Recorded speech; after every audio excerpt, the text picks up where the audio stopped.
I'm a permanent stranger. I'm a stranger when I go home. I'm a stranger at work. I'm a stranger in my home city.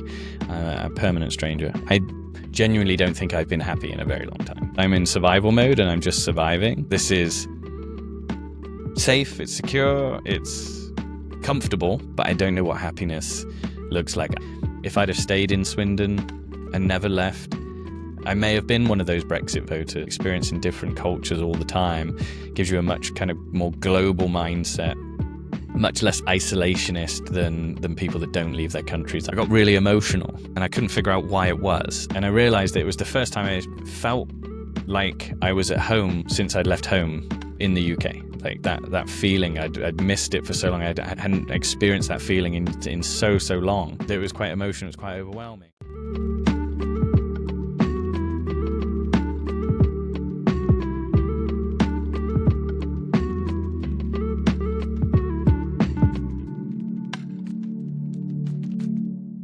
Paul, good evening and welcome to Whereabouts Tales. Hey, yeah, thanks for having me. It's been a long time coming. We organized this a couple of months ago. I've been excited. Absolutely. We postponed it once because of me. I was sick. Sorry for that. I have to say it on the recording to take the guilt on me. Paul, you have a story which is incredibly nice for me, at least. But I would like to unwrap it page by page by starting with your area in which you grow up. Where are you originally from? Yes, I'm originally from a town called Swindon, which is in England. It's about 100 miles west, 100 kilometers west of London. It's like right in the middle of London and Bristol, right in the middle of the country. A lot of people have driven past it, but nobody ever really goes there because there's nothing there. That's why you decided to live. Well, I didn't decide to live there. I grew up there. My parents, my father actually grew up in the house next to the house that we ended up buying and living in for most of our lives. So the epicenter of my whole family is kind of Swindon in England. Yeah.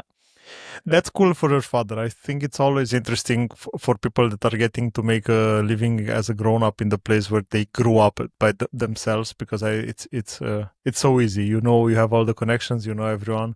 On the other side, it's not so interesting anymore because you have no surprises.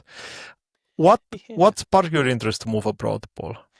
I think so. I was thinking about that when I was a kid and living in Swindon. Behind our house was this huge park, and in that park, there was places where we would go and build bases and dens, and we would play football and tennis and climb trees and fall off of buildings and all these things. But beyond our park, there were other parks and other areas where other kids hung out, and it was kind of like, your island is that little park in Swindon, and then there's all these other islands where kids go to different schools, and it's kind of exotic, and they don't know you, and you kind of see them as enemies, or kind of like weary when you first meet them, and they go to the school over. And I was always kind of exploring. I was always out on my bike, so I was always in these other areas with these other kids and meeting other people. And I kind of think that gave me, or broke down barriers to the limits of my town. Everybody I grew up with still lives in Swindon, apart from one person, but I'll get into that later. My family pretty much all still live there. My son lives there with his parents. They go to the same schools that we went to when I was a kid.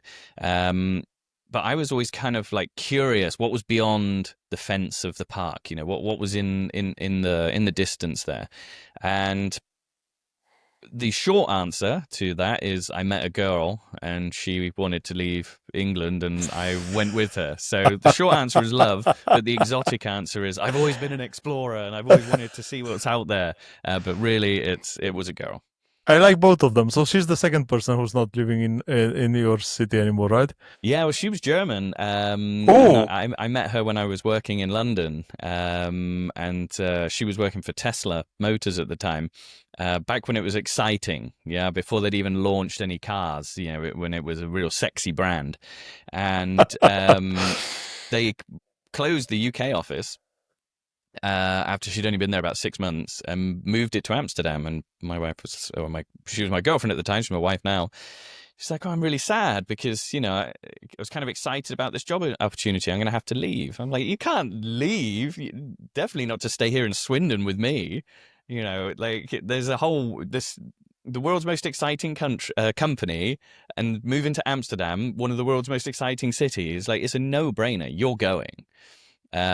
So she went, and or as she was preparing to leave, I was trying to set up a business rather unsuccessfully, and realized that I kind of didn't want to do a long distance relationship with her. I kind of thought, well, let's go and do the adventure. So I moved with her, and we moved to Amsterdam. Me without a job, her working for Tesla, and yeah, we went for it.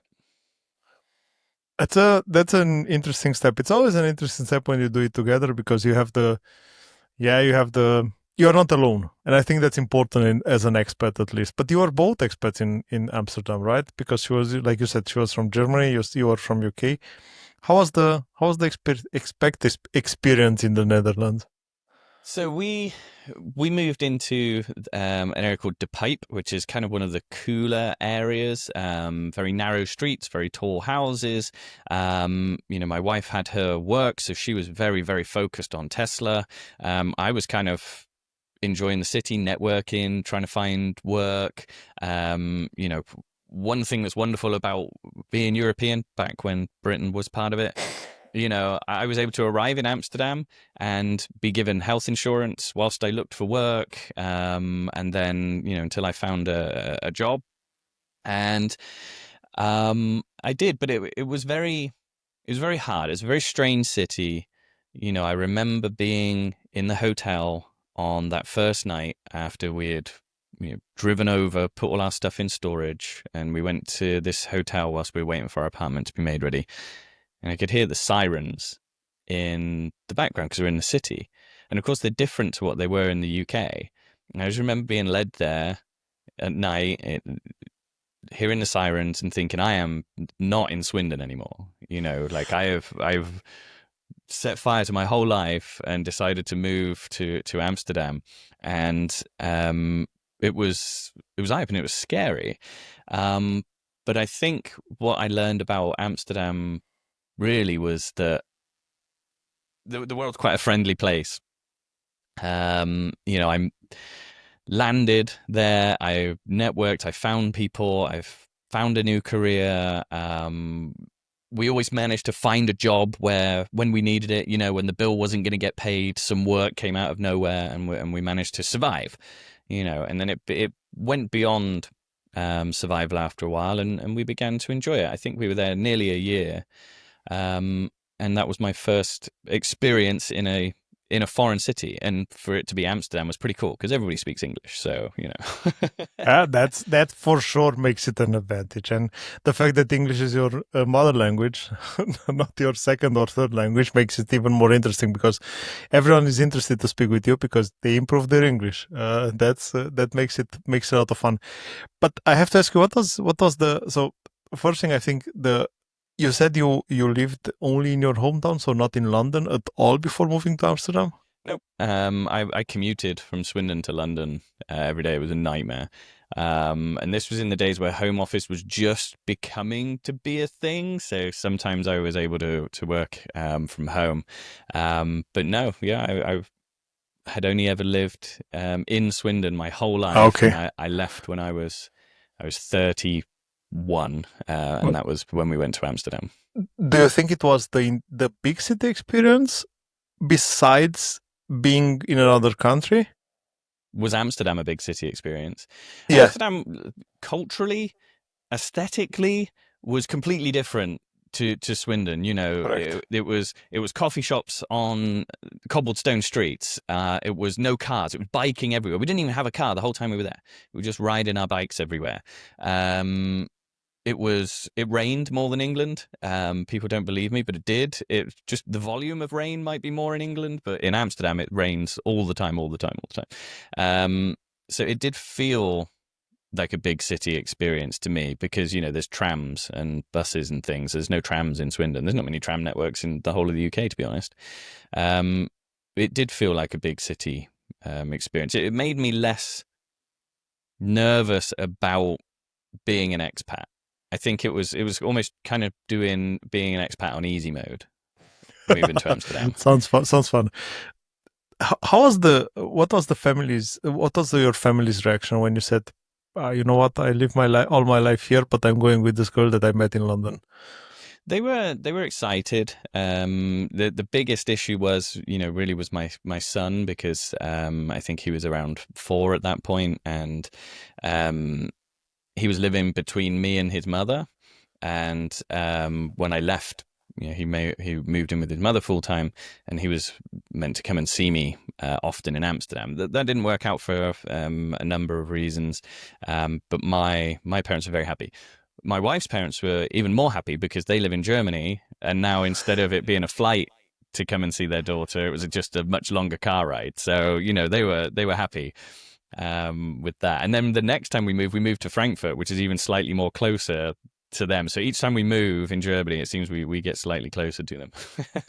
So you said 1 year in Amsterdam, and then decided also because of the job to move to Germany.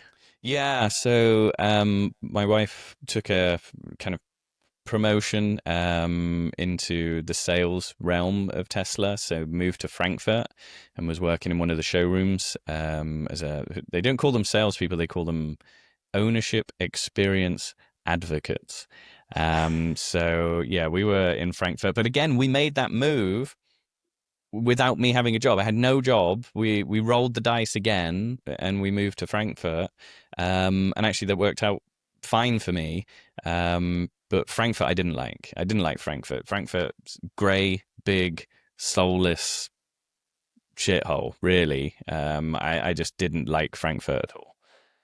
I have to say, Frankfurt gives me the impression of a US city without the benefits of the US city. I don't know if Yeah, it makes sense. yeah, everything's still hard to get to. All the people don't live there, and they're all rude. It's not very clean.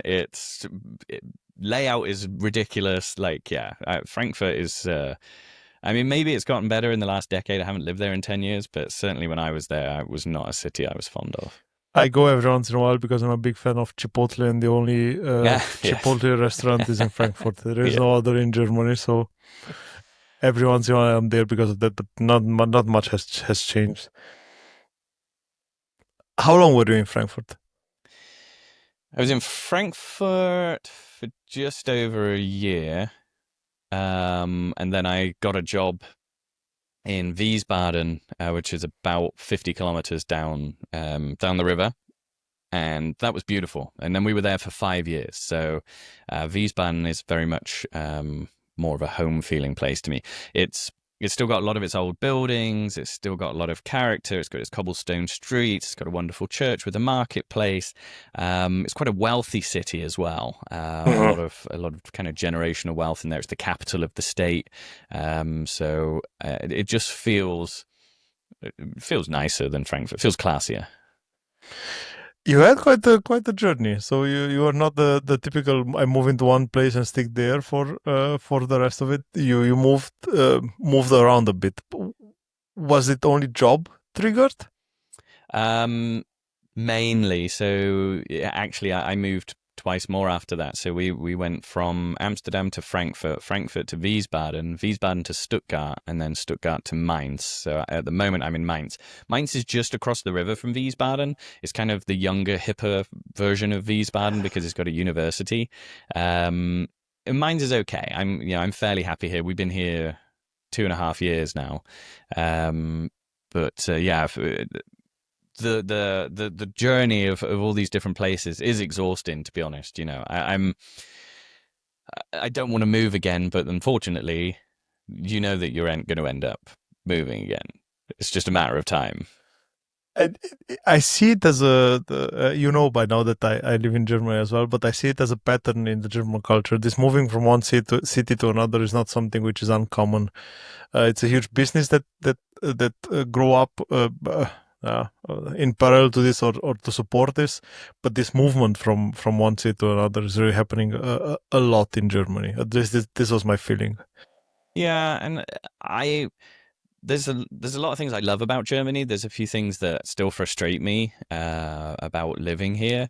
You know, the things I love is that there's a lot of security, there's a lot of workers' rights. You know, the infrastructure is good. You know, even you can say what you like about Deutsche Bahn, but there's still trains to every city, and it's very cheap compared to the UK.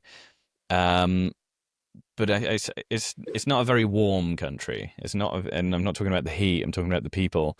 Um, it's difficult to make friends. I come from England, so when we walk past each other on the street, we acknowledge each other, like, "Hey, all right, how you doing?" Whatever.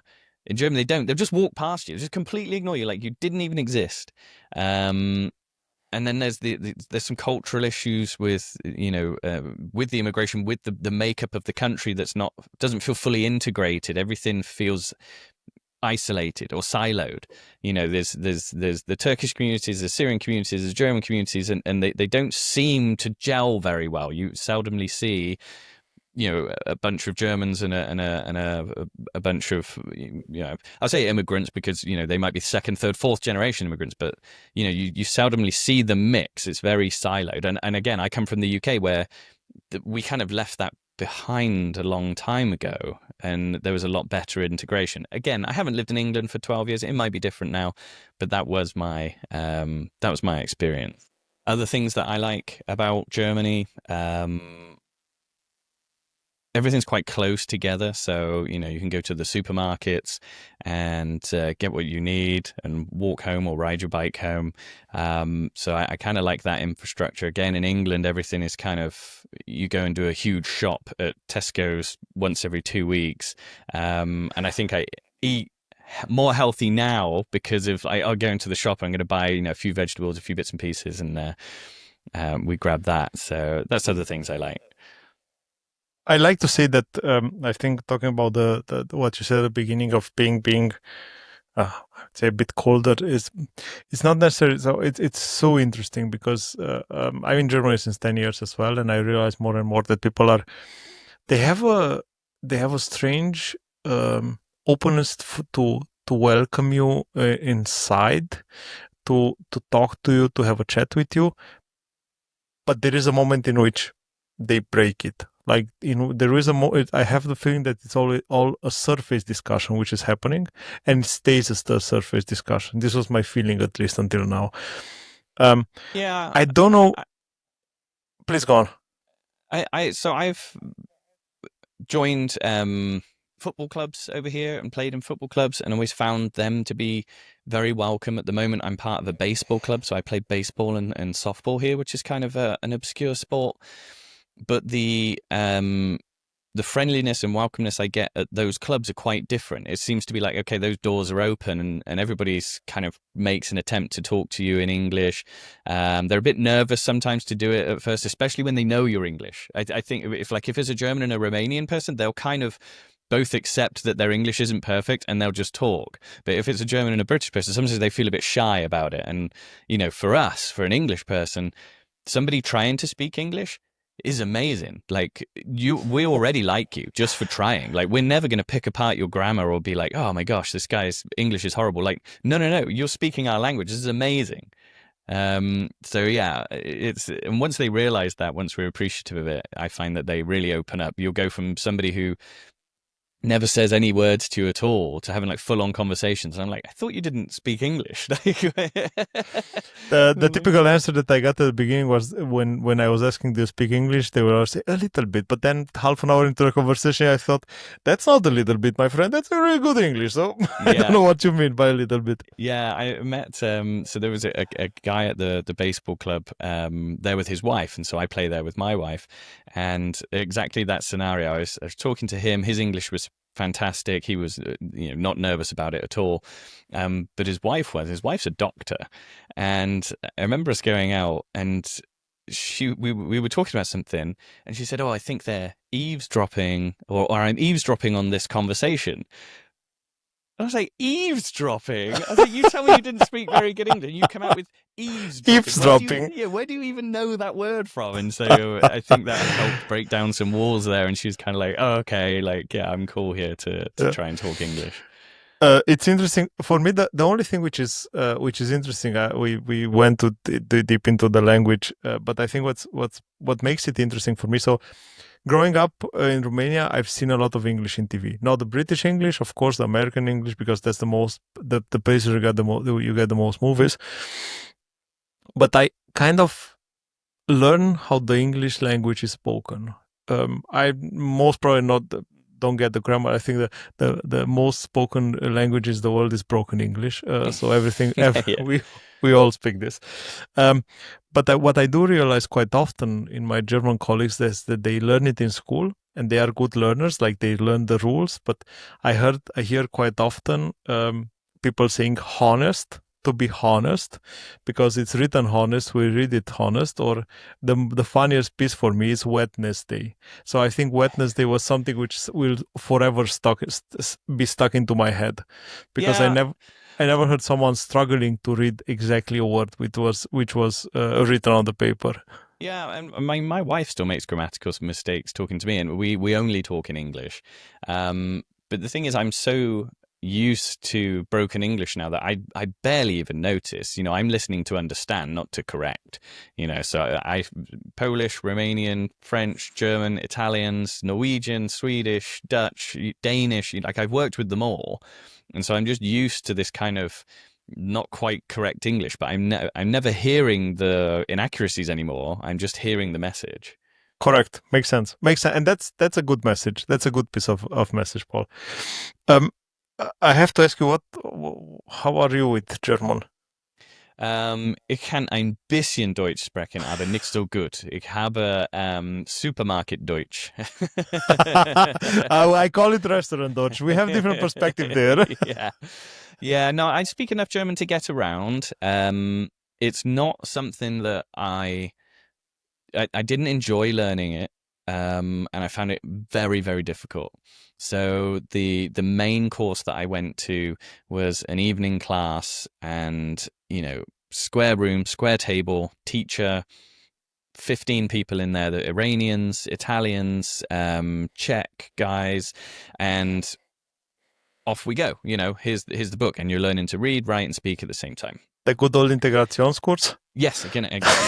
Yeah, genau's nearly replaced exactly for me. Exactly. And I'm sitting there in this class and I'm struggling with it. And the main thing that I don't think people comprehend about the British is we don't really learn how to speak English. We don't go spend a huge amount of time on what verbs, adverbs, nouns, and everything else, or sentence structure.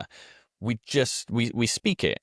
And so when you go into a German class and they say, okay, you need to put the second verb, and zweite Verb kommt Ende.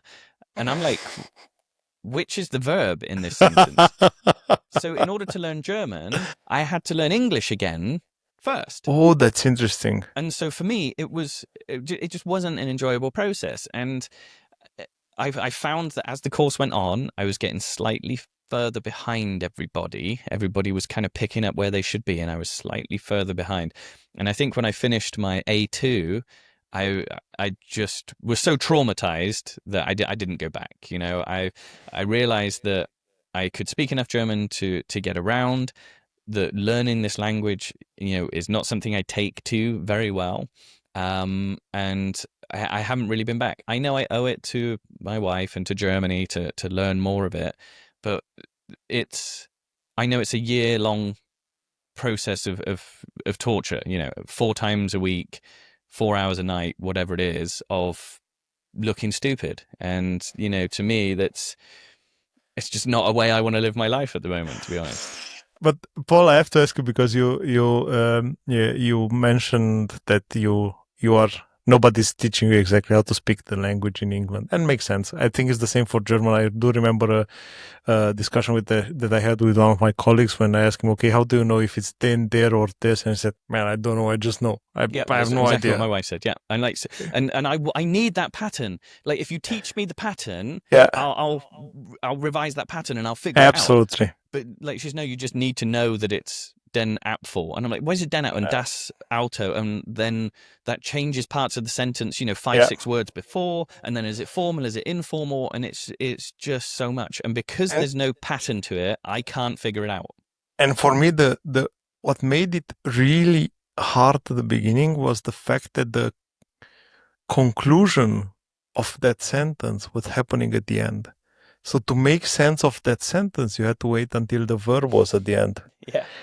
Made it so complicated because you are wait is like as a building suspense which is happening in front of you, and you had to wait until the end to understand what exactly the that was meant with that sentence, which Yeah. made it incredibly hard. And get that verb wrong, and you've misunderstood the entire conversation. You know, if Done. yeah. So it's my wife's father is still very disappointed with me that I still don't speak German. He tells me every time we meet, and I'm like, dude, I work with the Americans. I speak German with my wife. You know, I watch television and media in English. I can go weeks without hearing German. Yeah, Weeks. makes sense. So it's not like I'm working in Raver and I need to understand German to speak to everybody. You know, I don't use the language very often. But I need to come back to the question, Paul. What's the foreign language that you learn in school in England? French, but I'm no good at that either. So Oh, okay. nobody really takes it seriously though in Yeah, in because in you our don't need schools it. in English. I don't know an English person who can speak another language. If you know, and I'm amazed if I meet an English person who starts conversing in another language, it's like I'm looking at somebody with a superpower. I'm like, oh my god, you actually learned another language. This is amazing because it just doesn't happen. There is no pressure, to be honest. There's no pressure. You can speak your mother's language anywhere, almost anywhere in the world, Yeah. and then you can come through with it. Um, I have to ask, how was was it back then when you moved to Germany? UK was still in the EU, so I do guess that your registration process was quite easy, right? Yeah, it was great. And this is the thing that people I don't think understand about how amazing the European Union is. When I moved to the Netherlands, I walked into the town hall and said, "Hi, I've moved here from England." They said, "Fill this form out. Have you got work?" No. Okay. Fill this other form out. Okay, you've now got health insurance, and here's your paperwork. You're here in Amsterdam. Done. Like 1 hour. I'm now an Amsterdam resident. And when I moved to Germany, it was a similar thing. I didn't have work there, so I went to the Ordnungsamt or wherever it is, the town hall, registered. I now live in Germany. Okay, here's your health insurance. Um, I found a job. I worked for 18 months. The contract ended, and then I was able to go on unemployment because I was living here in Germany. It was amazing. So the German state was supporting me. I'd paid. I think I just want to clarify that for any Germans listening. I'd paid enough into the state at that point. I wasn't a leech on society. But they paid, and my health insurance was covered, and I got unemployment benefits whilst I searched for another job. I think it took me 6 months, and I've been in work ever since. Um, and then Brexit happened, and all of those rights are now denied to my friends and family and my son. And I have to apply for permanent residency so I can live in Germany, but I can't freely travel in Europe anymore like my wife can. So I think the benefit of the EU is only appreciated by the persons traveling outside of their home country.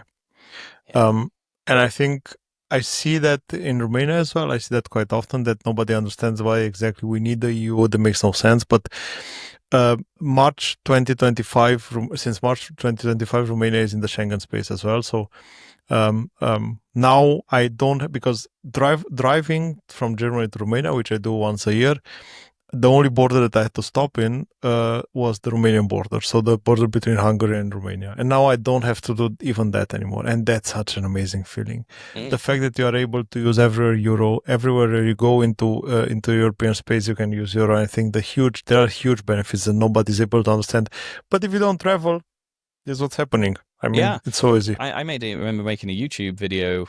We drove home for Christmas one year, and we go from Wiesbaden to Swindon. So you go through the Netherlands, France, Belgium, and then into the UK. And I made this YouTube video about the travel, and I posted it on my Facebook page or whatever. And had my friends question. Like, I always wondered what that would be like crossing the borders, but it's just a sign on the road. You just, oh, I'm in Belgium. Oh, I'm in the Netherlands, and I think they were imagining it was, border guards and fences and whatever. And I'm like, it was no, like it's just open. Um, it's amazing. I'm still sad for my country leaving. That's something you cannot control. So your landing experience was interesting because back then the UK was still in the EU. Did you have to do something else after UK moved out of EU? You said then you have Yeah, to so I apply had for to. a. So Aufenthaltstitel, had to apply for that, but then because I'd been here longer than 5 years, actually was qualified for permanent residency. So I'm a permanent resident, which means I have all the same rights as a German, except the right to vote, basically. Hmm. Are you entitled? Because I know it at least for Romania. I mean, I was entitled to citizenship after I think 7 years, if I remember it correctly. Are you also entitled to being Uh, outside of EU? I have to pass the integrations course, and then I can. So Germany relaxed those laws, so I can have dual citizenship. So I could have UK and Okay. German citizenship, which would give me European citizenship. But it does mean I need to do that integrations course. So it's like, well, I just have to learn German. Well, it's a year at night school, and then you have to pass the tests and pay the money and whatever. It's probably definitely worth it. And other people who are better learners than me and are better people than me, would probably just go and do it. But I um, sometimes feel like It's I'm in survival mode in Germany. So it's not about the better learning, Paul. I think the important thing that we keep forgetting is the fact that you have a job, you have a family, you have some social obligations that you have to, and besides that, you'll get an evening obligation for 1 year to go to integrations course, and this is not easy. This does make it fun. As much as you as someone would think it's easy, no, it's not. It's not. It's frustrating, and you think, why do you have to do it? yeah, yeah. Is there an how did you adapt to the local food? I don't mind the food. The food's quite hearty. I think the way that when you notice the food really is more when you go to a Mexican restaurant, and there's not a single South American person who works in the whole Mexican restaurant, and then you go to a Japanese restaurant, it's the same thing. I think Asian food and Italian food are very good here, for Mhm. the most part. I like German food, schnitzel and pommes on a cold day after a long walk. Like, yeah, just get that in me. The beer's fantastic. The wine is fantastic. I'm in the wine region. I'll go to the supermarket here, and I'll buy wine that's traveled less than 10 kilometers from the grape to the shelf, and I will pay €4 for that. It's an amazing. It's a bad place to be if you're an alcoholic, but it's a wonderful luxury to have. So first of all, for a person coming from UK and saying that the beer in Germany is amazing, it's impressive because usually it's never happened, at least in my experience. No, the like you got the Helles and the Weizen, and I'm not a fan of pills. It's different to what we have in the UK, but it's just very tasty. It's very cheap, and again that local pride. I've got two breweries within walking distance of my house that brew their own beer that they then bring to your table. They serve from their own brewery. They make, sorry, three. I can walk to three breweries. In England, in Swindon, where I was, there was one main brewery called the Arkels Brewery, but that was it. Everything else is kind of more. It's getting better. There's artisanal stuff over there, and a lot of people are making it. But like the big breweries were kind of more chain when I was there. Mm. Everything behind the tap is Stella, Heineken, whatever, and then you've got a few Guinness. ales that you'll have, like Bombardier or Spitfire, or normally all these wacky Second World War names. But I never liked that anyway. That bitter, Okay. warm, flat liquid. I had a colleague from Dublin who told me, Paul, there's not beer, there's just monkey piss. So Yeah. Yeah, um, I never drank it. I was 30 when I left, and the only people that were okay, drinking that were 50-year-olds. I was always drinking Stella or true, Foster's, which, none of that's English anyway. correct. And the second question regarding the wines, because there was something which impacted me in a negative way at the beginning regarding the wines. It wasn't that of a bad impact, the fact that the wine bottles had the cork. Yeah, every single one has the screw top here, right? No. Isn't it interesting?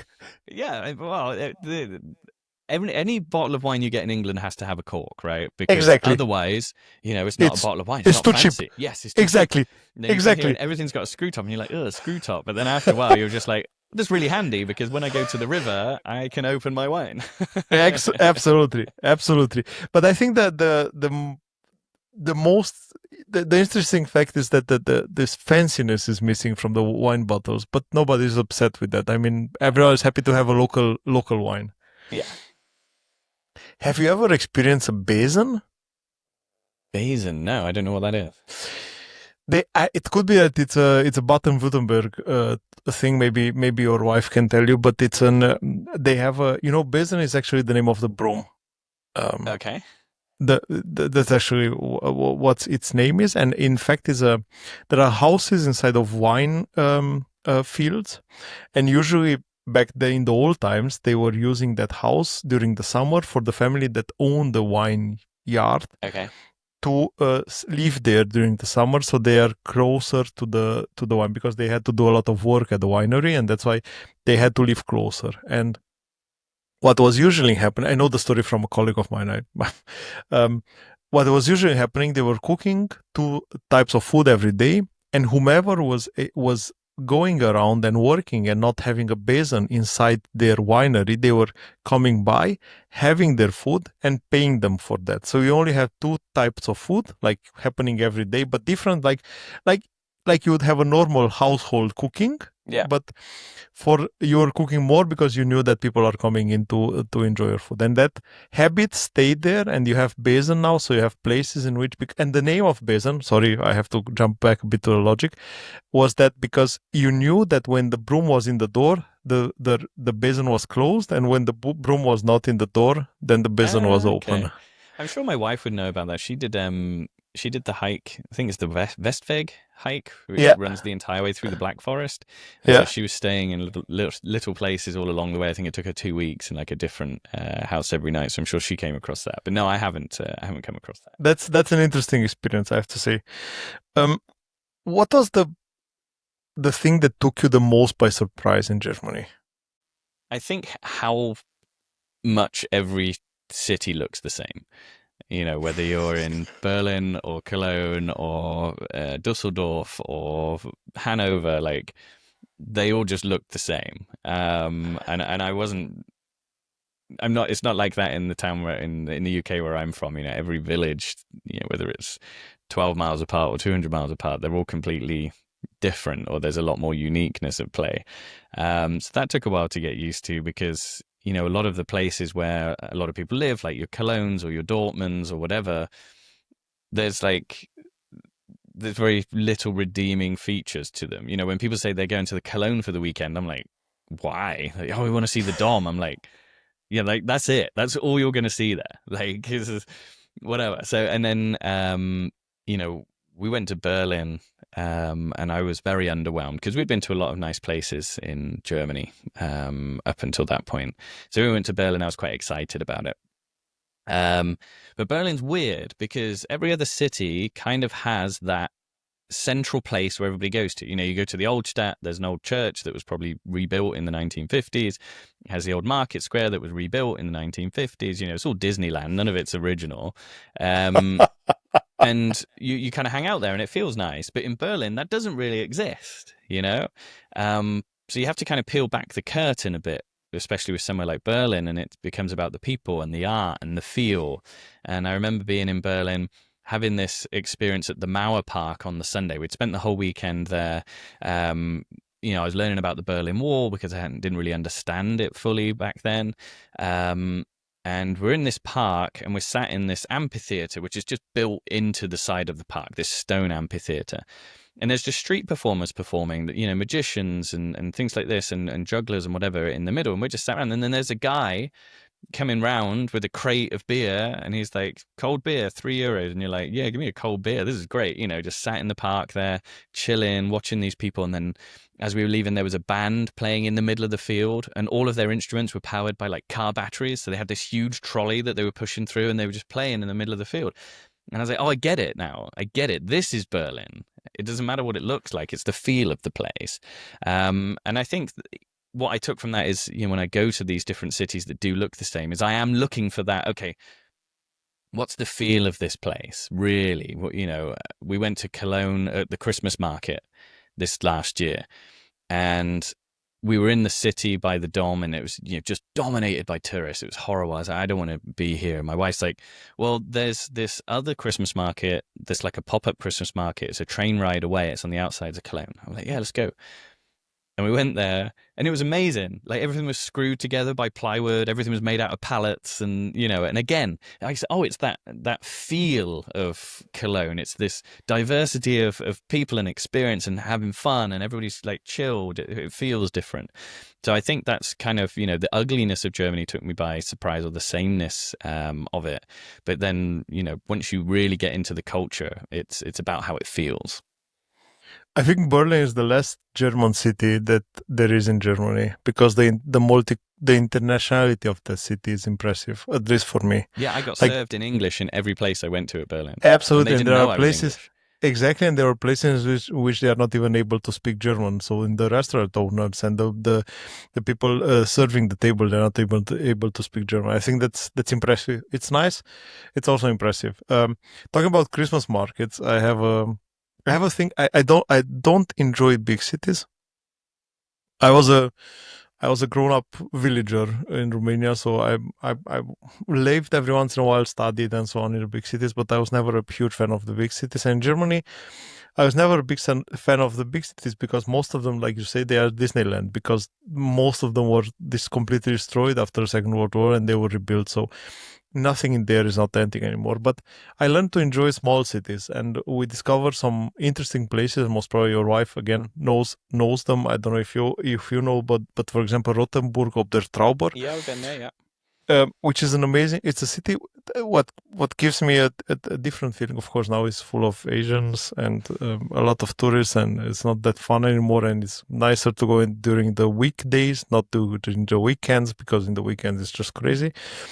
But I like this closeness of the city, the fact that you can walk on that wall around the city all the time.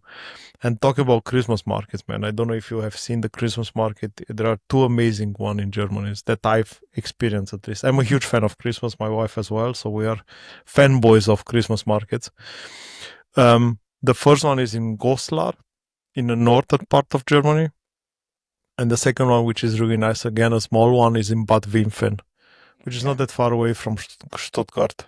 I haven't been to either of those. I- I- one thing that's very nice about Germany, really nice about Germany, is most weekends there's always kind of something going on in these little villages. I live in the wine region, so every town around here is a wine town. So there's like There is a fest. 10 wine towns, and each one has a wine festival. So that's 10 weeks of the year I can walk into one of these towns and be in a wine festival. And it's kind of similar with the Christmas markets, and I've always kind of liked that. But I don't like the over touristy ones. Wiesbaden's Christmas market is very pretty. They're on the marketplace, but again, yeah, you need to catch it on a weekday. If you can get off work early and go down there at 4 p.m. on a Thursday, it's much better than trying to do that at 4 p.m. on a Saturday. Absolutely, absolutely. But I think that's the pain that every touristic city has to take. Like we see the big, and I think it's everywhere, not only in Germany. I think the fact that people are for everyone it's so easy to travel these days, and I think that makes it complicated for every. Like Barcelona has huge Yeah. issues with tourism, like the whole Spain, and I think that's a general topic. But besides the festivals, what's a local tradition that you grown to appreciate? Um, I think sports is something that unites the Germany and England. We work hard, we love our sports teams, we drink beer and we sing songs, and we're very similar people in that regard. And actually, I truly believe that um, culturally, England is more similar to Germany than most other kind of European countries. 100%, 100%. We work hard, we play hard. It's family. It's football and music and things like that. Um, but for me, it's not really going to answer your question because culturally it's these vereins. So everything in Germany, it has a club. I have a friend who's in a beekeeper club. There's the garden clubs, the weed clubs that they have here, the football clubs, and then I'm in a baseball club. And so that's my kind of cultural integration is joining this verein where I pay like 300 euros a year to be a player. I play baseball and softball in a league. And then I have to volunteer as well. So I have to volunteer, 30 hours a year or whatever, either helping out in the kitchen or behind the bar or helping with the field or with the video streams and things like that. So, really my cultural integration, I think, comes from those finds than more than anything else. It's so interesting that you said, but is it the same in England as well? Do you have these clubs in England as well? No, not really. Everything kind of centers around your local pub in England, basically. Yeah, Down to earth, like yeah, yeah. easy. Every village has a pub. We'll have bowls clubs and things like that. But the way that it's structured here, and sometimes it's insane. Like the club that I am part of has like 700 members, but it's run like a business. It's got like a CEO and a CFO and a CMO and like all these different, and everybody takes it super serious, like it's a second job. Absolutely. Absolutely. Everyone has it on the LinkedIn profiles as well. Yeah, Like and for me, like I just want to turn up, have a few beers, and play baseball. And these guys are, when I there is a football foreign in my village. I live in a village and it's happening. So the football field is nearby a pizzeria. So basically the drill. Like usually they have the football field and nearby there's a restaurant like yes. directly near how. And it's either a pizzeria, either a sport club or however it's called. But what made it interesting, I ordered a takeaway pizza in one evening and I didn't know it was the Versammlung of this sports verein. Man, the looks that I got when I entered the pizzeria to get You're not a member of like our club. Yeah. Right. Yeah, and I mean, it's good because it means that everybody gets a fair crack of the whip, and it encourages you to be a part of something and things like that. But for me, sometimes it's a bit too formal. Once you started volunteering, they expect you to volunteer every week, and I'm like, actually, I just want to watch baseball and drink beer. I don't want to operate the camera tonight. And they kind of sometimes feel insulted by that, and you're like, I want to hang out. I didn't join this club to do more work. I'll volunteer, but like I didn't join to do more work.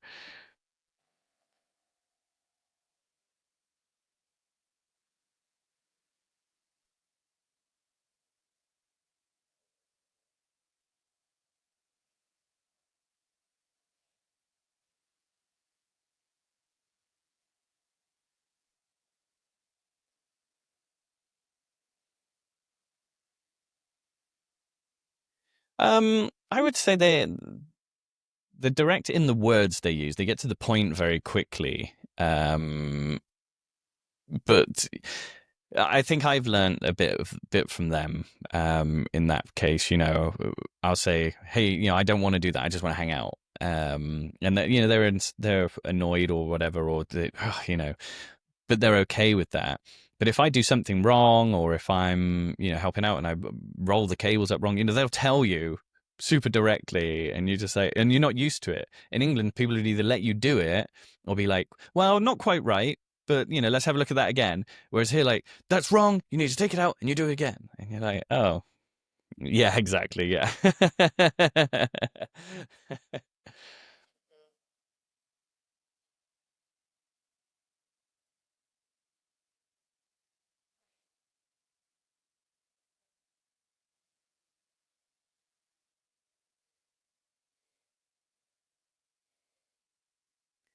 Um, I picked up some off of my father-in-law that he says all the time, which is, if something's going wrong or you're frustrated by something, he goes, "Junge, Junge, Junge," and so I do that all the time. Like, somebody will be in front of me on the autobahn in the unrestricted doing 120, and I'm like, "Junge, Junge, Junge, come on."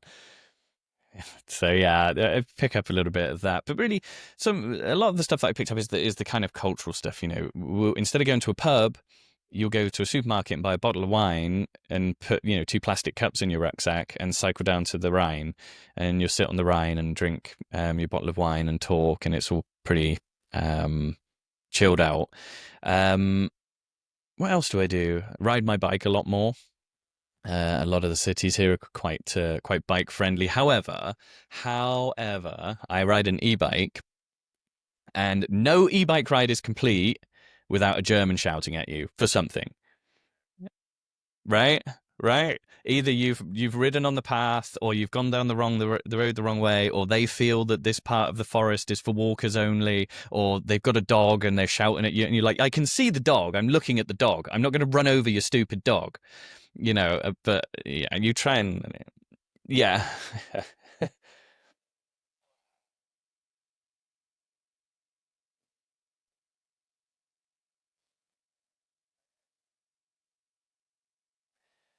yeah.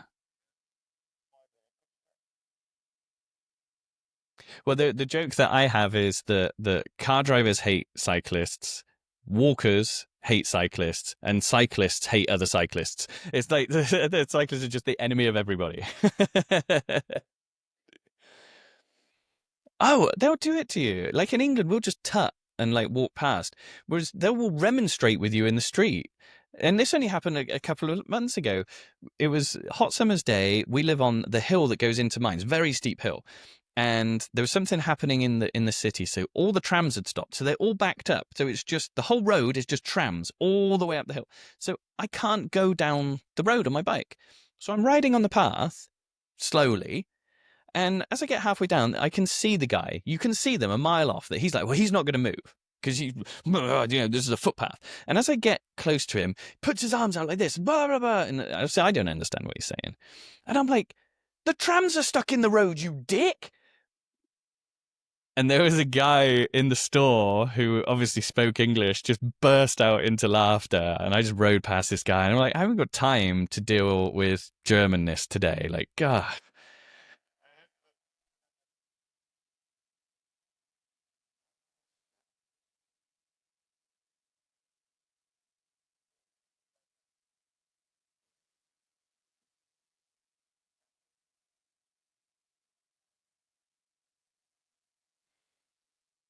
Right.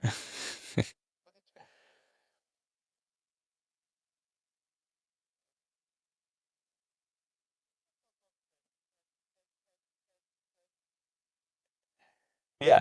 And the particularly funny is, and I always remember this is one street in Frankfurt. It's a one-way street. So you only have to look one way. And it's a single lane. So it's, 2.5 meters across.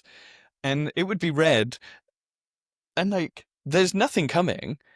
And I would just go across, and every time, like, what do they say? Something about the children, where the grown up go, the children go, or something. They'll shout something at you, and I'm just like, well, I'm going to use my own survival instinct to traverse this, real tricky, dangerous, gar. So yeah, I get it. I've had my fill of that as well.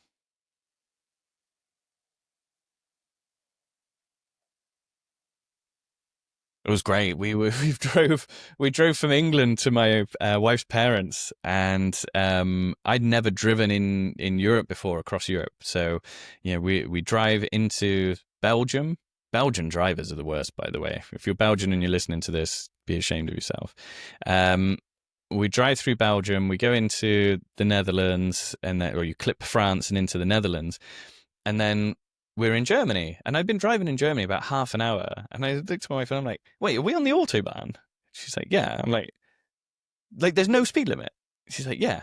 So like, bang, like nailed it right away. It took my VW Passat all the way up to, I don't know, 100 210 kilometers an hour or whatever it was, which was amazing to me. But I drive on the Autobahn every day to get to and from work now.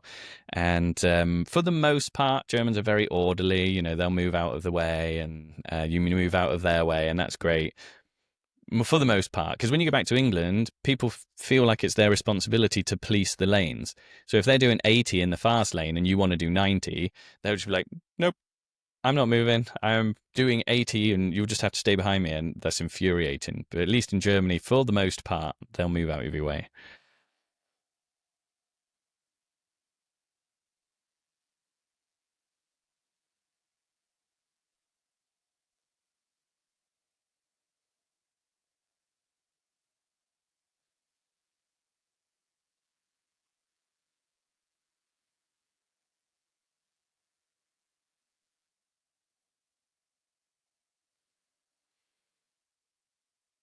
Yeah.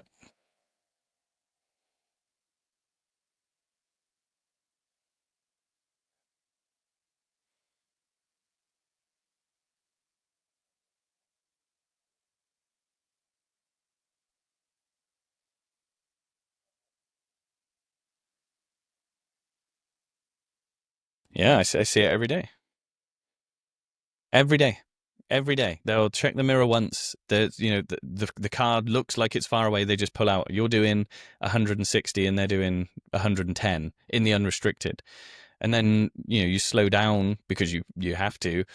And then, they drift back in after they've overtaken the road. Not any inkling that they've nearly caused an accident or caused you a huge inconvenience. Like, it doesn't matter. There's nothing behind you.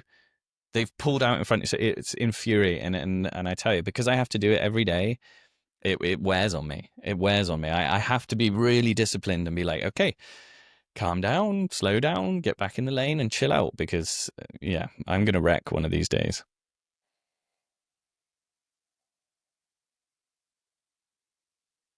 Yeah.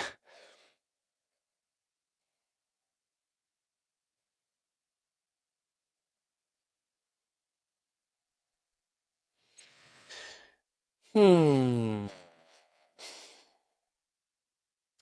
I think, particularly being British, there's a stigma about Germany and Germans, and that these are the rules, and this is the order, and these are the laws, and things like that. And we're not taught much about modern day Germany when we're at school. We're taught about the war.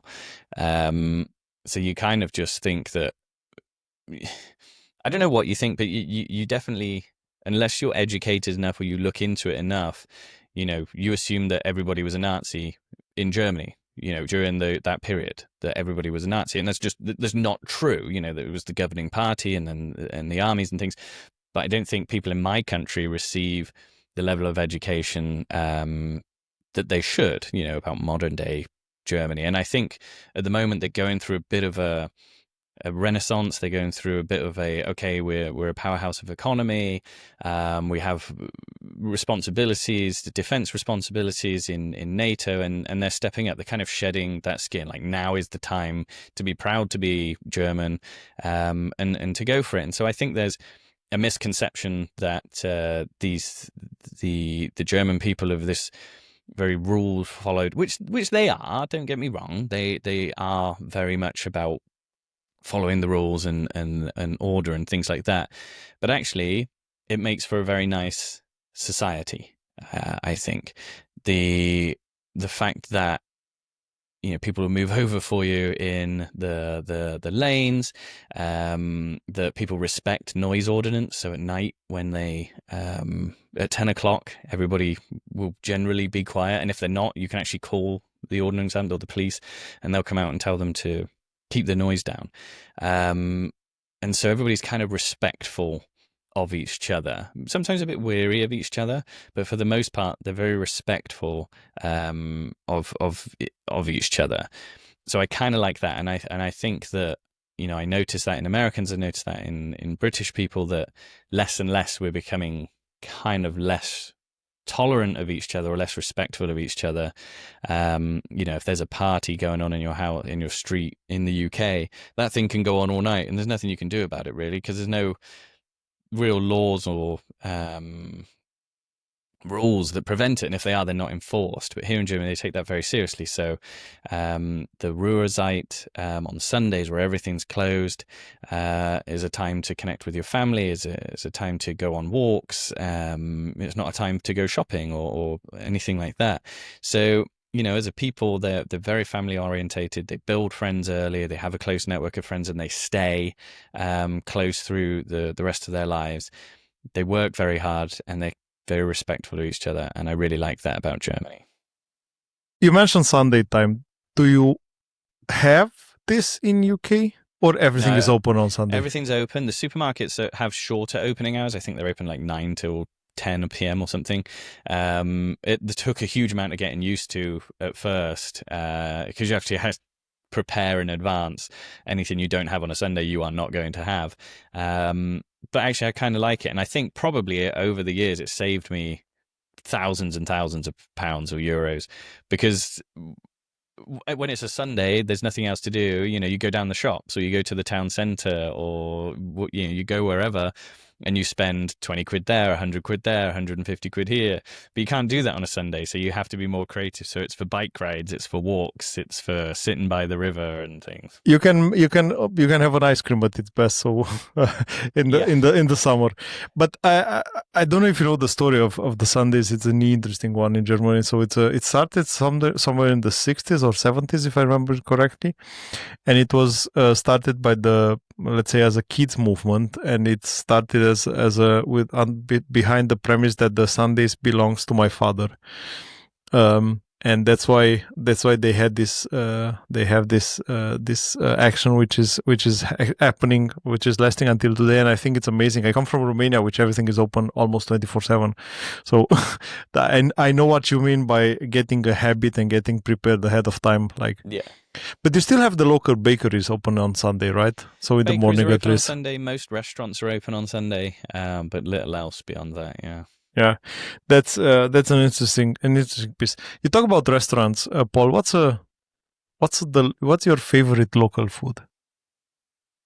I mean, it's hard to beat a good doner after you've been out You said drinking. before about Italian and Asian. I want to say, but we moved to a different point. You have to mention the doner, because I think there is a special thing in the German doner. Yeah, and I joke that whilst I can't have a conversation with my landlord in German, I can order the perfect doner combination whilst drunk at 2 o'clock in the morning, and I kind of think that's more important anyway. So, Uh, is it doner? is doner for like in the cities? Yeah. Yeah, I mean, I'll eat doner. I'm very rarely will I eat them sober, but yeah, I'll have a doner sandwich And for. and usually when you are drunk, you always order scharf, like Yeah, really yeah. scharf. Yeah, scharf ein bisschen. Yeah. And no, a lot. I will regret it tomorrow, but a lot. Yeah. Um, can you share an experience, or have you had an experience, maybe at your local Verein, when you said, okay, I do feel that I'm German now? No, there's certain things that I can do now that I couldn't do in England. That shows me that I'm German. Like I can open a bottle of beer with another bottle of beer. Like, come on. I mean, that should be naturalization Amazing. right there. Absolutely. I don't need the language skills. I can open a bottle of beer with another bottle of beer. Um, No, but I mean, I've written a book about my experiences in Germany. It's called "There's Nothing Wrong with Germany, but Here's 50 Things You'll Notice," and it's all about the things I picked up through the years of living here. Like back when there used to be like cigarette advertising on billboards and things like that you weren't used to seeing. The weird toilets where you poop on the shelf and then you flush it away into the water in front. It might not be a Baden-Württemberg thing, but it's an older toilet thing. It's quite a lot of those around. You didn't have that in UK? No, no, we Oh, we don't had eat that as in much Romania as cold. well. Oh yeah, no, we don't eat that because we don't eat as much cold and raw meats as Germans do, so or as Europeans do, I guess. Okay. Yeah, so there was that one. Saying Prost was looking in the eyes, making sure that you're making Wow, eye that eye contact. contact, that's a dangerous one. Yeah. um, yeah, no, there's no moment where I ever really felt like I've arrived. Germany is a place where I live. I wouldn't say it's home. It doesn't feel like home. Home is wherever my wife is really. Um, but yeah, I mean, I like it here. I like the safety. I like the security. But it is a hard place to really feel fully integrated. And people will tell you, "Wow, that's because you don't speak the language." And I don't think if I spoke the language, it would make a huge amount of difference, to be honest. How do you handle homesickness, Paul? I haven't been homesick in a long time. My father sold our childhood house about 10 years ago, and I Ah, think okay. since then that kind of epicenter of my family has disappeared. Um, I remember on my 40th birthday, I'd lived in Wiesbaden for 5 years, and then we moved to Stuttgart. And my 5 years in Wiesbaden, probably five of the best years of my life. It was when I first became a radio presenter. I was a full-time radio DJ, which like that wasn't even a dream. That was like a fantasy of mine. I And I got my envy first. you. Yeah, I got my first radio contract, so I was working in radio. I was like a minor local celebrity. Everybody knew me. They'd it'd be like Paul the Brit is what they called me. When they saw me out on the streets and stuff, and that was amazing. So when that contract ended because of budget cuts and things like that, I took a job in Stuttgart, and when I came back to Wiesbaden for my 40th birthday, which coincided with my best German friend's wedding, and it was the first time we'd been back to Wiesbaden since we left. And I just remember going to the same restaurants that we always went to. Everybody was so friendly. We sat outside this one summer night on the cobblestone streets, and we ate and we drank. And right at the end of the night, the owner was sat with us. He knows one of us, and we told him it was my 40th birthday. And he's like, "Oh, that's amazing!" Like, and he ordered like another bottle of wine, and we drank that. And then at the end of the night, he's like, "I don't want you to pay anything. I just want you to tip the waitresses, and that's it. This is all on me. Like, happy birthday!" And I say, "It's amazing." And I remember going back to the hotel after all of that, and I got really emotional, and I couldn't figure out why it was, and it welled up in me, and I kind of like a feeling of kind of happiness and gratitude. And I realized that it was the first time I felt like I was at home since I'd left home in the UK. Like that feeling, I'd missed it for so long. Hadn't experienced that feeling in so long. That it was quite emotional. It was quite overwhelming, and that was one of the reasons for choosing to come back to the region. I learned from that this is a place where we feel where it feels right, and we moved back here. So yeah, that was powerful. That's an impressive thing from someone from a German person. I have to say, like you must have been a bigger celebrity than you thought locally if he decided to do that. Yeah, I mean, I was a British, I'm a British guy on an American radio station in Germany. So a lot of the Yeah, people who okay. knew me were Americans.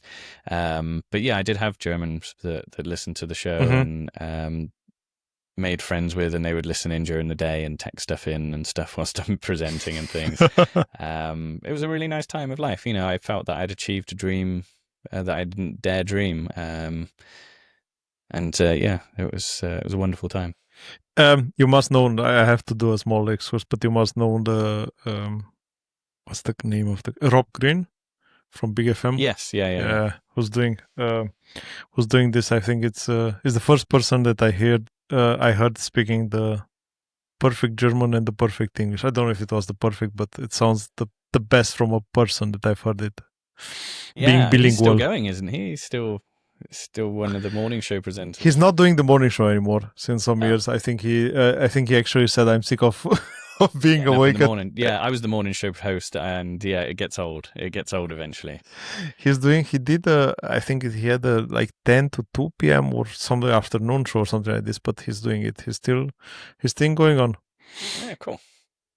Um, how did living abroad change your perspective, Paul? I think everything you just mentioned, you lived your dream or more than a dream. But besides that, Yeah, when I left England, I grew a beard and I've followed my radio dreams, things that I wouldn't have done if I'd have stayed in Swindon because, all your mates would have taken the piss out of you and, whatever, you never live it down. So, I think working with Americans, they have a very kind of infectious, can do attitude and a very aspirational, you can achieve anything kind of attitude to things. In England, we don't.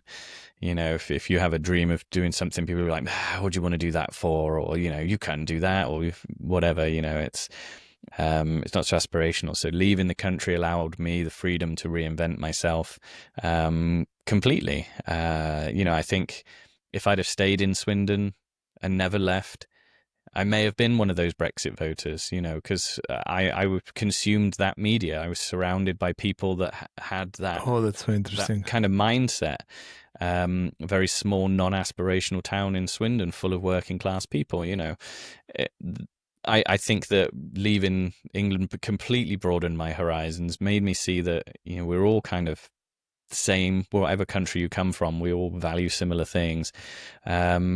And I feel, I probably identify more as a European nowadays than as an English person, really. And that's what I've picked up in the last, I think it's 13 years since I left England. So Quite a lot.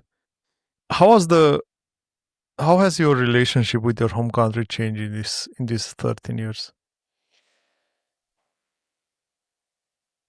I'm no longer as blindly proud of it.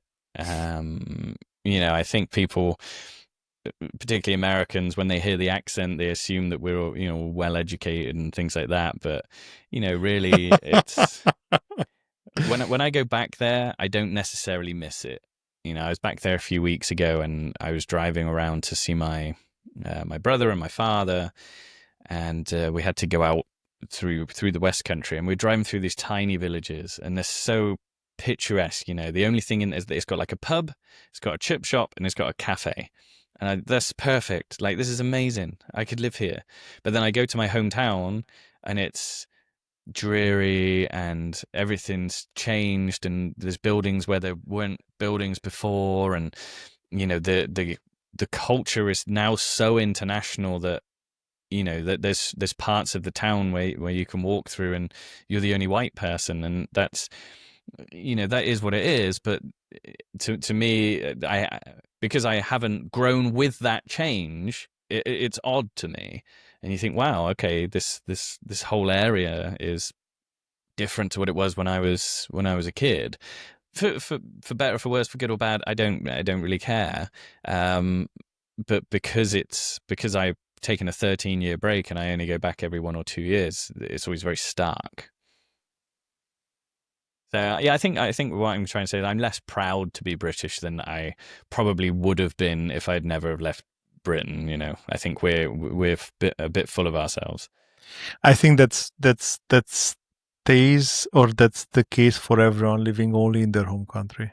Hmm. That's the case for everyone. And I think that's the secret of all the extreme right parties making a breakthrough everywhere. And I think Hmm. that's quite such a pity. But what advice would you give someone considering the same move that you have done? Don't expect anything to be easy. You'll get through it, but don't expect anything to be easy. Going to the bakery, it's going to be hard. Trying to buy a new bike, it's going to be hard. Dealing with German politics or the bureaucracy to get your health insurance or whatever, it's going to be hard. Getting a dentist appointment, it's going to be hard. Like, everything's hard. Everything's just slightly harder than it needs to be.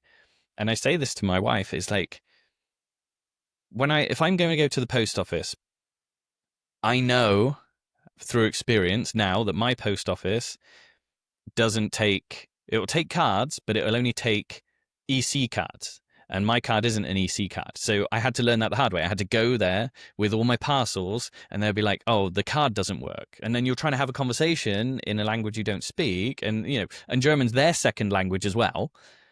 And so now every time It's like, when you see the sprinters getting ready to sprint and they're warming up and they're bouncing and they're stretching their legs and then like that's me every time I have to do anything. Going to the post office. Do I have my EC card? Do I have my passport with me? Do I have the right package? Have I, like, I now buy my postage on my mobile phone before I go to the post office to limit any interaction. All I have to do is show them the phone, they beep it, and they take the box. Like, great. But everything's just that tiny little bit harder. But those tiny little interactions that are a tiny little bit harder add up. And so life is just that little bit harder because every tiny thing is a tiny little bit harder. So that's what I would say to anybody coming over here. You'll get through it, but everything's going to be harder. Such a good point and such a nice memories. I smiled while you were telling the stories because I know exactly what you mean. I think, first of all, I think none of the listeners that are outside of Germany have any idea what an EC card is, Right. because that's just typical for Germany. And besides that, like building every sentence that you plan to use at the bakery, Right. Yeah. building pre-building everything in your head, pre-building every That's it. question, calling to someone. I do remember an experience having at work, calling to someone, to a colleague that had a 100% German name, prepared all my speech in my head in German, and then I got a guy answering in Romanian to me because he saw my name. He understood that I'm Romanian. He had Romanian heritage as well, and I got frozen.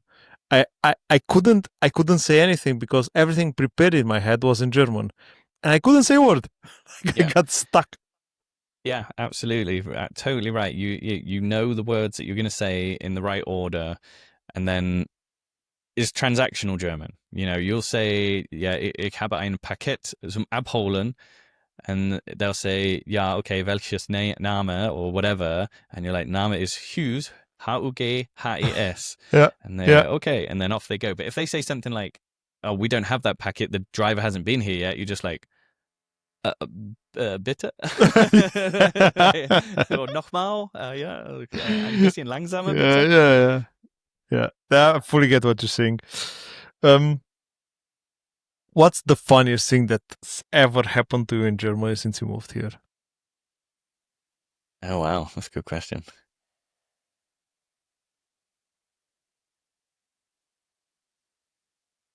I I don't know if I have one experience for you. There's always been like the language faux pas where I'm telling somebody that, um, this it's on the floor over there, but I'm saying ceiling because Decker and Decker they're the wrong way round in my head, and they're like the what? But I remember I did make my mother-in-law laugh when I very first met her.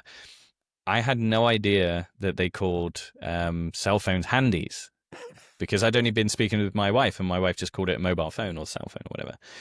And so she was saying, well, what is mine handy? And I was like, it's just, I said, it's on the end of your army. And she laughed her ass off. And I was like, oh, I like that joke. I'm keeping That's a really funny one. That's a really funny one, I have to that. say.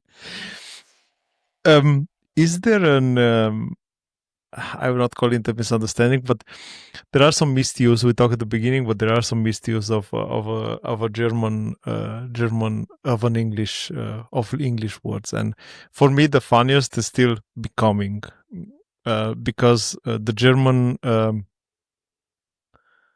German version of becoming is I'm receiving, and the Yes. English doesn't mean the same. And I think for everyone watching this, and for me, I'm still have in my head the sentences from the restaurants, the sentences from work. I'm becoming a baby.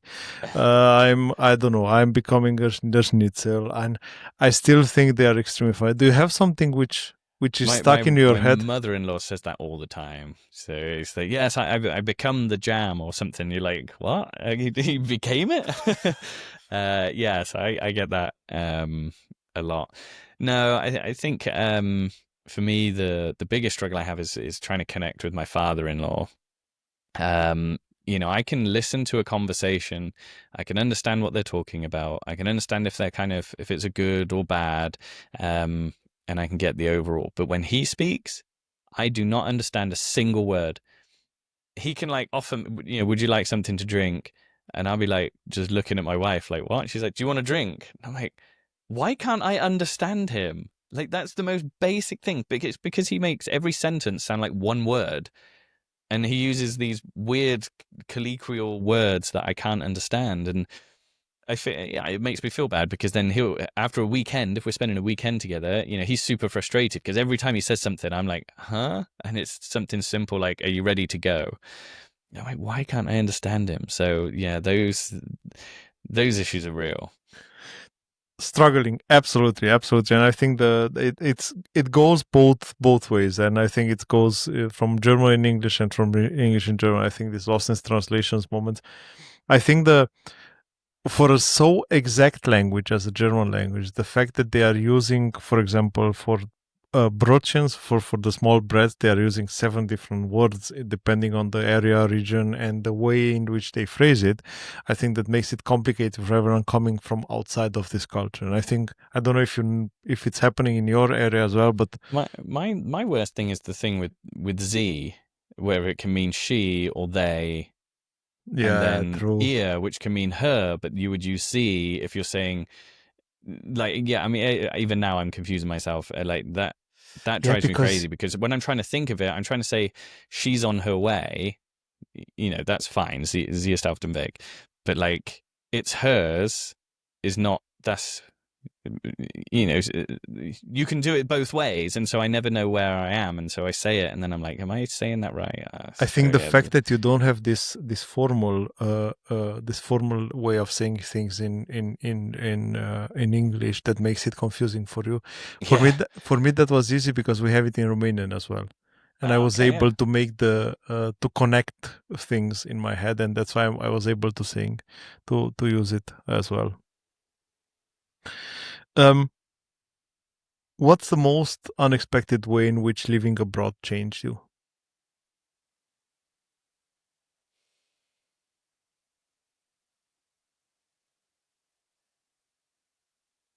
Um, I think, like I alluded to earlier, if I'd have stayed in my town, maybe I'd have been a Brexit voter.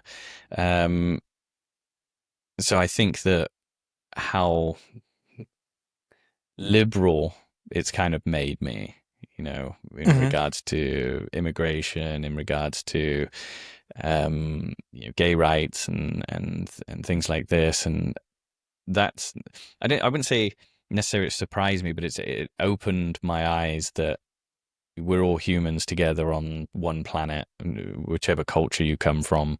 We laugh at the same kind of things, we enjoy the same kind of things, we value the same kind of things. Um, and I've become, yeah, much more liberal and open, and I want fairness and um, inclusivity and healthcare, and all this good stuff.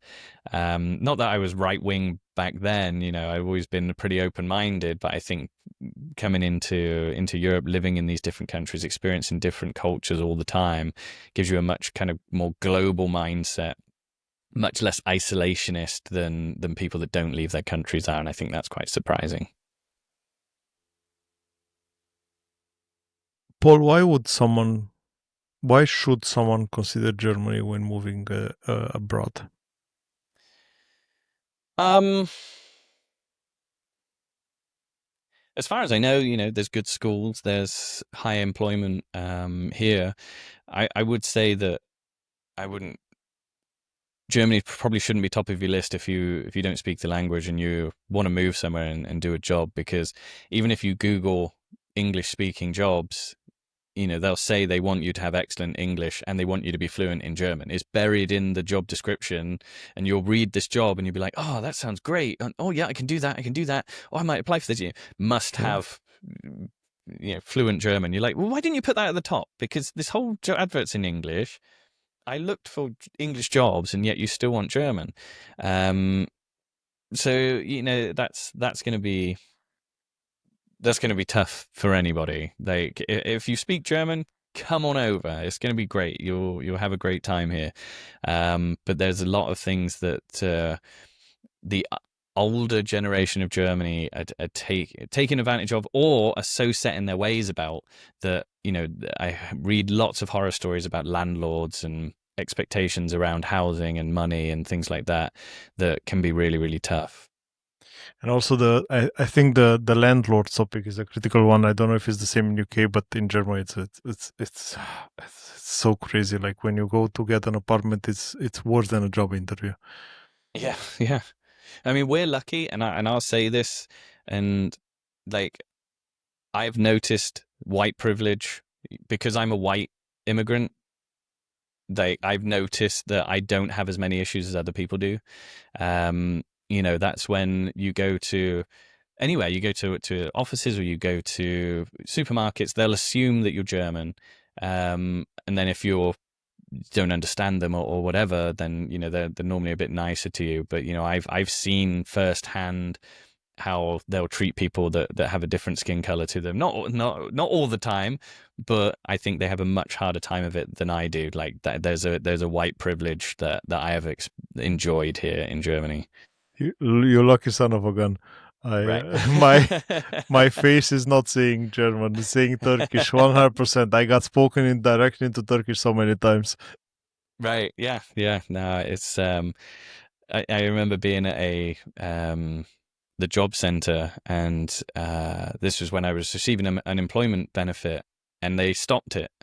So I contacted the office and said, "Hey, I don't have my unemployment money coming through anymore." And they said, "Oh, you need to come in." And I was like, "Oh shit, that doesn't sound good."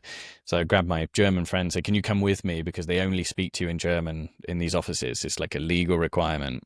And so we get in there, and she's like, "I sent you these emails to tell you that you need to show me what jobs you're applying for, and you didn't. And so we've stopped your benefits, and that's why you're here."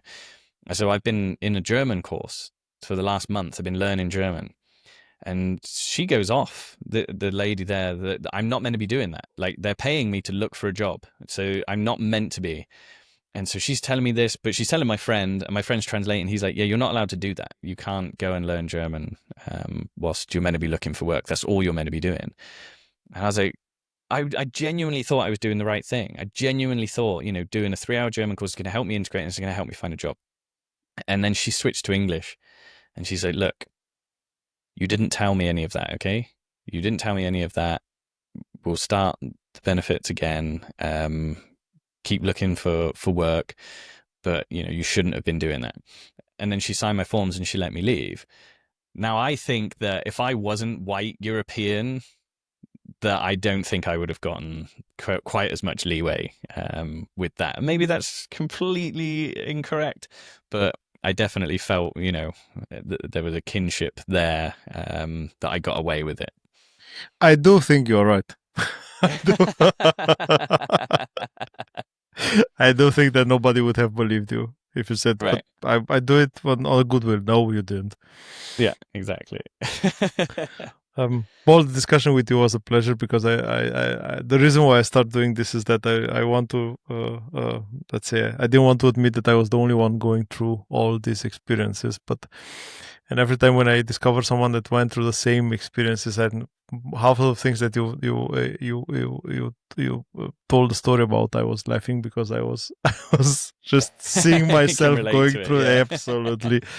I do remember my first bank experience, and I think I was there with my wife, and then the lady was, I was not speaking any kind of German, and we were in Sparkasse, so the most German bank that exists in Germany, and um, the lady was so nice. She was struggling to speak English, and half into the sentence, while she was struggling to form a sentence, said, "Oh, fucking high school English."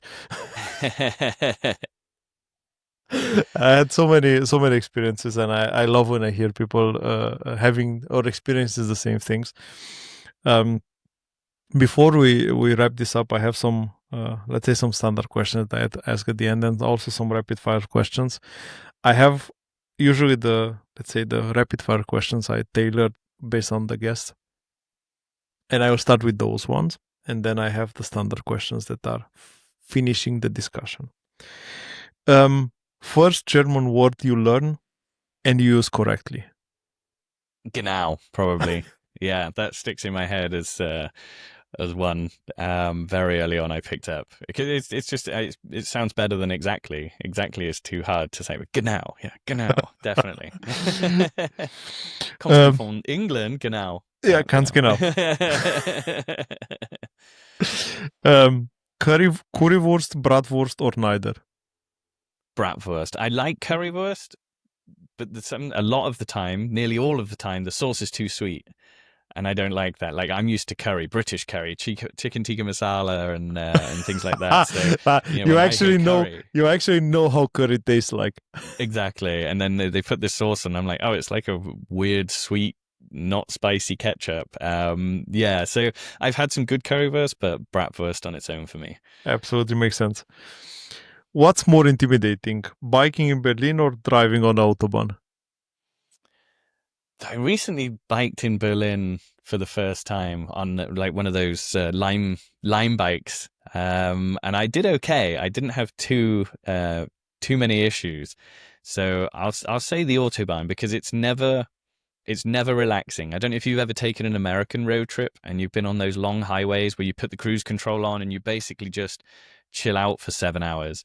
Whereas 7 hours on the Autobahn is you are dicing with death. You have to be switched on, eyes in the back of your ass, like moving over like the signs and everything else. So I'm going to say the Autobahn is more stressful for me. I never realized that, to be honest. I had a road trip in the US last year.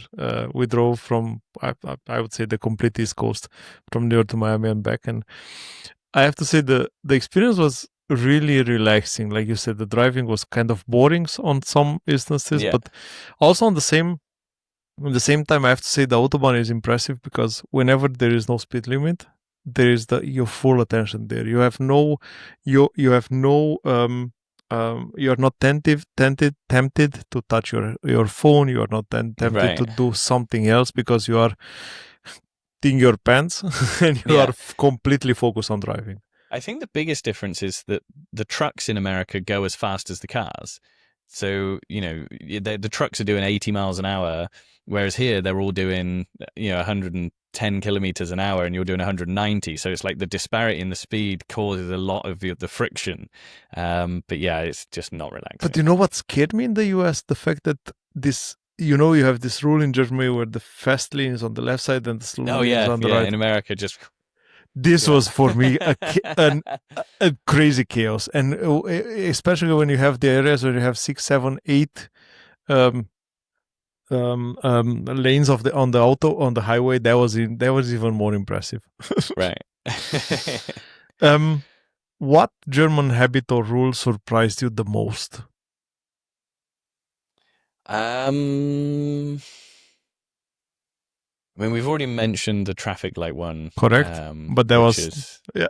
oh, I know what it is. Is the they don't have many of them, but in Germany roundabouts, rotaries as they call them in America sometimes, that you don't indicate when you're staying on the roundabout. You only indicate if you're coming off. But in England, you indicate to show that you're coming around, and you indicate to come off. Yeah, so for the first month, I was like, "This idiot! Why is he not telling me he's staying on the roundabout?" And my wife's like, "They won't. Like, if they're not indicating, they're staying on the roundabout." And I'm like, "No." So yeah, that was But this one for I me. have to say, I'm surprised you haven't mentioned once recycling hof. Oh God, yeah. Well, yeah. This is The what I was six looking different for. bins I have in my kitchen is ridiculous. I think at the moment we have plastic and glass fund. We have glass to throw away, then plastic rubbish, normal rubbish, and then mixed rubbish. So I have 5 bins in my house. My kitchen's not even that big. You have to be happy you're not living in Baden-Württemberg. We have 4 different kind of plastic. Okay. Oh really? Oh, I used to live there, but yeah, yeah, yeah. Like you have to separate the egg cartons from the milk cartons, and the milk cartons, and yeah, ridiculous. Exactly. Crazy interesting. Um, I usually like to get a recommendation at the end, a book recommendation, movie recommendation, and a music recommendation, and especially from you because you're coming from a radio world. By the way, are you still in the radios? Yeah, I'm basically the head of the radio network now. I look after the radio product in 8 different countries, 15 different radio stations, 30 something different broadcasters. So yeah. Oh my god, you're above the dream now. So like the dream Yeah. was Yeah. It's like when the in Top Gun when they stop. He's no longer a pilot now. He's the person that looks after the pilots, and it's fine. I miss being on the behind the microphone. I do get the chance to do that sometimes, but yeah. I have to say again, chapeau. It's not. I have all my respect. That was all my live stream to get in a radio, Oh yeah. and the fact that you got to be the boss of the radios, that's even more impressive. Thank you. To come back on the recommendation, so in which order you want, feel free. Book, movie, or music. Well, book recommendation would be my book. There's Nothing Wrong with Germany, but Here's 50 Things You'll Notice by Paul Hughes. It I will would link hit. it. I will link it in the show notes description. Thank you. Yeah, it's my story about how I ended up in Germany. It's all the things that I noticed, and then like a collection of articles that I've written about Germany. So there's that. Let's do the music recommendation. I'm into a lot of different music. And the one album that sticks with me, you might have had this too if you're on Apple Music. It will give you your last 10 years playlist of the songs you played the most. And mine are mainly by a band called The War on Drugs. And their album A Deeper Understanding is very kind of mellow, kind of trancey rock, but they're amazing. They're a band that it's almost impossible to describe them as another band. If you say like, oh, Sum 41, they sound a bit like Blink 182 but a bit angrier, or The Offspring are an even angrier Blink 182. You can compare them to other bands, whereas The War on Drugs is very hard to say they sound like X. Wonderful band. A Deeper Understanding I would recommend. And then a movie. I don't know. I haven't watched anything good in a while. I think the last really good movie I watched was Top Gun Maverick, and I watched it in the theater. Oh, it makes it nice. And it blew me away. I had a smile on my face from ear to ear the whole way through. And I went and watched it on my own because my wife would have ruined it because she wouldn't have got it. And it was just epic. It was just epic from start to finish. It was how an 80s action movie brought into the 2025 exactly should have been. So yeah, go and if you haven't seen Top Gun Maverick, then watch the first one and then watch the second one. Because you mentioned movies, not because I asked you to mention movies, but I just realized one thing. What was your experience with watching dubbed movies? Yeah, so there was How to Sell Drugs Online Fast. Absolutely. When that first came out on Netflix, we started to watch it, and we watched it dubbed, and we watched the first episode, and I was like, I hate this because we don't have dubbing in the UK. I was like, I hate this. Let's go back, let's watch it, and let's watch it in German with the subtitles. And it improved my enjoyment of the show remarkably. Like for all the things that German are behind in, their cinema is ahead, in sometimes. And that How to Sell Drugs Online Fast was absolutely bang on the pulse of the TikTok generation. It spoke to the millennial in me. And yeah, I hate dubbed stuff. I can't do it. I'd rather watch it. And sometimes that helps you pick up things when they say something on the screen. You're like, oh, Germans say it like that, and it helps your language. I wouldn't say you could learn by watching it, but you definitely pick up some words or pick up some interesting kind of, oh, I heard somebody say that. That's what that means, kind of thing. This is how I learned English.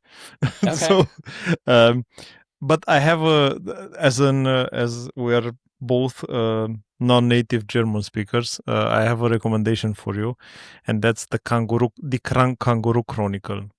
Okay. I don't know if you know it. No. It was first a book, which was read live by the author in the presence of a live audience. So that was the audiobook. This is how I get in contact with the Kangaroo Chronicles. And since I think 3-4 years, there was a movie. There was a movie coming out, which is also in German.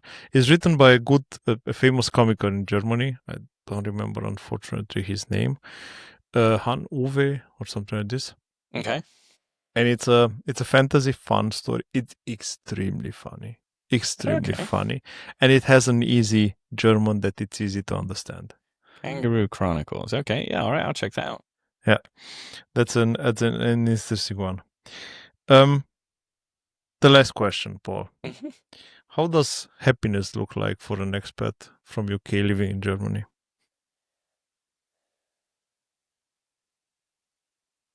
I mean, I genuinely don't think I've been happy in a very long time. If I'm brutally honest with you, um, sometimes I'm in survival mode and I'm just surviving. Um, sometimes I'm in a kind of this is safe, it's secure, it's comfortable, but I don't know what happiness looks like. I think it's probably going to be easier if you can meet a native speaker and fall in love and marry them. I think that's going to get you the closest you can to happiness as an expat. Is marry a local. That makes sense. I had Priyanka in one of the previous episodes, and she moved from India to UK, and she said something that stuck into my head. And I think I mentioned it a few times along the episodes already. She said, "As an expat, you belong everywhere and nowhere." Hmm. And I think that's actually true. And for whomever was an expat, cannot completely relate to this because that's the feeling that you have. Yeah, I say it like this: I'm a permanent stranger. I'm a stranger when I go home. I'm a stranger at work because I work with Americans. I'm a stranger in my home city. I'm a permanent stranger. That's the title for your podcast. There you go, permanent This stranger. is gonna be for sure. Absolutely. I was just about to say that. Paul, thanks a lot for your time. I did appreciate the talk a lot. I liked it. And man, you are doing my dream job. Yeah, yeah. It's sorry to say, but it is everything you dreamt of, It's like and more. putting the knife in, turning it Right, around, getting it just out, twist putting it. it again, twisting again. Thank you for that. Do appreciate that a Yeah. lot. No, thanks for having me, mate. This has been fun. I think I've done a few podcasts recently, and we've kind of struggled to figure out where we hang the conversation because I've led such a crazy life. So this was fun to really share my experiences as an expat. So I appreciate it. Thank you. Thank you so much. Thanks for your time. And I hope we do this again one day.